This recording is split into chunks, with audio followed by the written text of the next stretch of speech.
reservas. Creo que además hubo un planteamiento equivocado en la propuesta, porque el planteamiento es que nos quedáramos a trabajar sobre las coincidencias, aunque pareciera que asustaba entonces a algunos quedarse instalados en esta comisión, que además va a estar instalada en permanente. Cuando se aprobó la reforma constitucional en telecomunicaciones, hubo algunos ingenuos, entre ellos yo, que considerábamos que esta reforma constitucional realmente venía a traer no solamente un aire de confianza, sino que realmente acabaría con la concentración económica en el mercado de telecomunicaciones, específicamente en el área de telefonía y en el área de televisión. Es decir, la gran bandera con la que corrió esta reforma es que acabaría con los monopolios y con la concentración monopólica de estos servicios. Esta reforma decidió limitar las atribuciones del Ejecutivo Federal a la Constitución, crear el IFT, estableció el derecho de las audiencias, el reconocimiento de los medios indígenas y muchas cosas. Se llegó a pensar que finalmente el titular del Ejecutivo, el presidente, estaba rompiendo con este mito o dicho de que finalmente él era el producto de una de estas empresas que hoy finalmente resultan beneficiadas por esta reforma de telecomunicaciones. Sin embargo, esta reforma, el suponer que dos cadenas nacionales de televisión iban a dar precisamente autonomía editorial e iban a desconcentrar quién iba a marcar la línea de opinión en este país, fuimos ingenuos, fuimos incautos. Dos nuevas cadenas de televisión, una que se rumora se atribuirá al señor Vázquez Raña y otra a un grupo de empresarios del Estado de México, no habla de la desconcentración del mercado, sino que simplemente esta reforma secundaria no solamente viene a romper con los principios constitucionales en los que muchos creímos, sino que simplemente viene a redistribuir entre los actores económicos de este país, entre los ricos de este país, entre los que tienen recursos de este país, cómo van a distribuirse este mercado, cómo van ellos entonces a marcar no solamente la opinión de los mexicanos, sino cómo utilizando los bienes de la nación, los bienes que son de todos nosotros, van ahora a determinar la línea de opinión de los mexicanos. Hoy sabemos, pues, y lo dije en la reforma constitucional, que los agitadores económicos, aquellos que le dieron una patada a esta estructura política que ha decidido no discutir reservas y que ha decidido no hacerlo transparentemente, puede más que el poder político, puede más que el poder público que se supone que debería de representar a los mexicanos. Porque, seamos honestos, ni los legisladores, ni el Ejecutivo Federal completamente han hecho la iniciativa que llegó al Senado y que finalmente viene acá a discutirse como una minuta. La mano de los actores económicos está claramente metida en la estructuración de estas leyes secundarias. Esta pues viene a hacer una nueva distribución de los intereses económicos que manipularán el Estado, los medios de comunicación, las telecomunicaciones, la telefonía y evidentemente la radio y televisión. Se decía que los objetivos de la reforma constitucional era generar más competencia y calidad, obligaba al Estado a generar condiciones de competencia y a fortalecer a los medios públicos y otorgarles derechos a las audiencias y a los usuarios. Sin embargo, no podemos decir que se cumple a cabalidad con estos hechos. Yo enumeraré lo que considero más importante a discutir en estas leyes secundarias que hoy estamos aprobando. Primero, la determinación de la preponderancia por sector o por servicio. Ha habido una gran discusión y pareciera que este es el único tema de discusión de la reforma de telecomunicaciones. No lo es.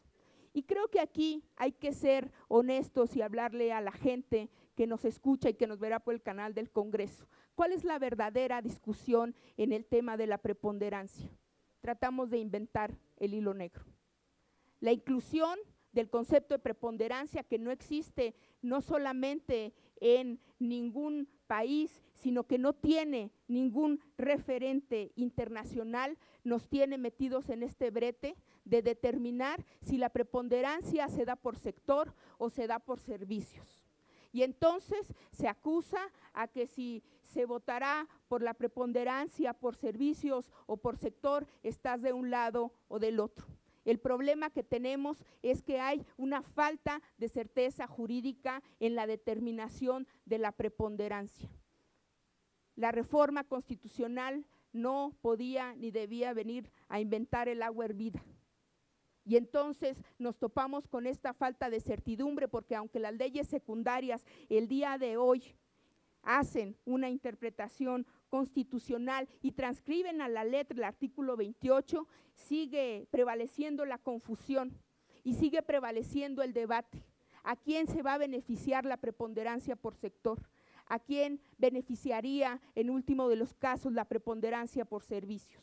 ¿Será a las televisoras o será a Telmex? Y hay quienes dicen que aquí el nombre del juego precisamente es el triple play o ahora el cuádruple play, porque el mercado a discusión y el mercado sobre el que estamos decidiendo, y deberíamos de hacerlo con responsabilidad, es precisamente el de cable y el de televisión por paga, porque permitiría a un actor u otro dominar de nuevo el mercado de telecomunicaciones.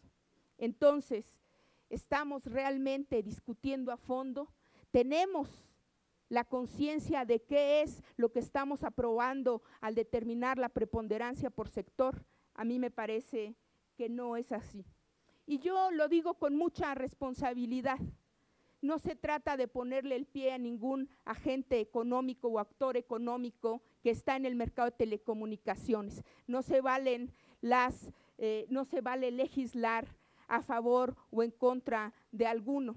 Ya mucho se ha señalado aquí quién beneficia a quién. No es el papel del Partido del Trabajo. Nosotros decimos, creemos reglas claras, justas, que verdaderamente impulsen la competencia y la libre concurrencia, pero no para los grandes titanes económicos de este país. Entonces, compañeros y compañeras diputadas, nos estamos engañando a nosotros mismos y estamos engañando a los que representamos, porque si no hay libre competencia, no habrá impacto en los precios en el mercado, ni en telefonía, ni en televisión de paga, ni en cable, y entonces estamos entrando a una nueva época de monopolios.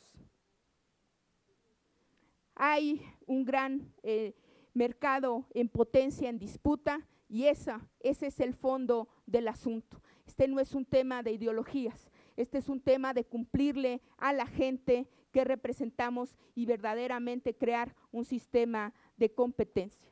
Finalmente, las condiciones actuales en que el Internet específicamente está cobrando gran relevancia para la gente, no se le da certeza en estas leyes secundarias, porque no se trata solamente de decir en lo general que estamos facilitando el acceso a la red mediante la banda ancha, sino se trata de prever y de proveer el servicio de manera efectiva, un acceso democrático a el Internet. Eso es lo que piden los jóvenes de este país, eso es lo que pide la ciudadanía de este país. Abordaré finalmente, porque me he excedido en mi tiempo, el tema de geolocalización y el tema de derechos humanos. El tema de geolocalización viene a romper con, primero, el derecho de las personas a su privacidad, y después viene a crear una figura extraordinaria, un poder extraordinario para dárselo al Procurador de la República para que pueda determinar a quién va a intervenir, a quién va a seguir, dónde va a seguir el procurador a quien esté utilizando la telefonía móvil o muchos de estos de la tecnología que hoy utilizamos, porque la geolocalización que se está incluyendo hoy en las reformas secundarias finalmente queda a la libre determinación del Procurador General de la República de utilizar. No solamente estamos violando el derecho a la privacidad de las personas, sino además estamos poniendo en manos de una sola persona para que determine si es una cuestión de crimen organizado o no, y estamos fortaleciendo un Estado autoritario.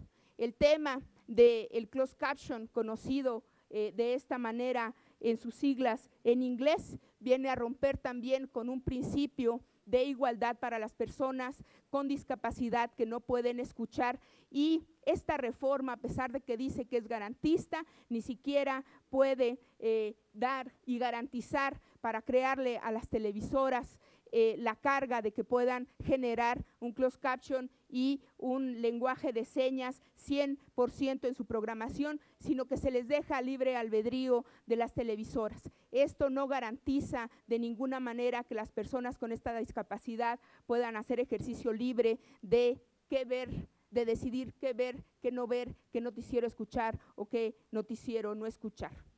Yo terminaría diciendo, no podemos ser rehenes de los agentes económicos de este país. Tenemos una responsabilidad y habrá que cumplir con esta responsabilidad, y yo llamo a legislar con dignidad y a tener valor para poder hacerlo también sin miedo y sin miedo a estos agitadores económicos. Muchas gracias.